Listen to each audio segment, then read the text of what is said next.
গর্ভকালীন সময়টি একজন নারীর জীবনে আনন্দময় হলেও শরীরের বিভিন্ন পরিবর্তনের কারণে কিছু অস্বস্তিকর সমস্যার সম্মুখীন হতে হয়। তার মধ্যে সবচেয়ে সাধারণ এবং বিরক্তিকর সমস্যা হলো কোমর ব্যথা। কোমর ব্যথার মূল কারণ গর্ভকালীন সময়ে হরমোনের পরিবর্তন, ওজন বৃদ্ধি এবং দেহভঙ্গিমার পরিবর্তনের ফলে অনেক নারীর কোমরে ব্যথা দেখা দেয়।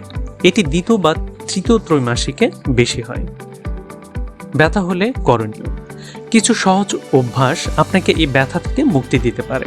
সঠিকভাবে বসা, আরামদায়ক জুতা পরা, পাশ ফিরে বালিশ নিয়ে ঘুমানো এবং গরম সেক বেশ কার্যকর। গর্ভকালীন সময়ে ফিজিওথেরাপির ভূমিকা।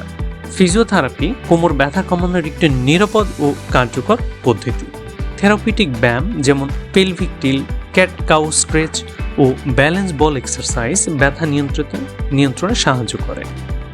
সতর্কতা, যে কোনো ফিজিওথেরাপি শুরুর আগে অবশ্যই একজন গাইনোকোলজিস্ট বা ফিজিওথেরাপি চিকিৎসকের পরামর্শ নিন। ব্যথা বাড়লে দেরি না করে চিকিৎসা নিন।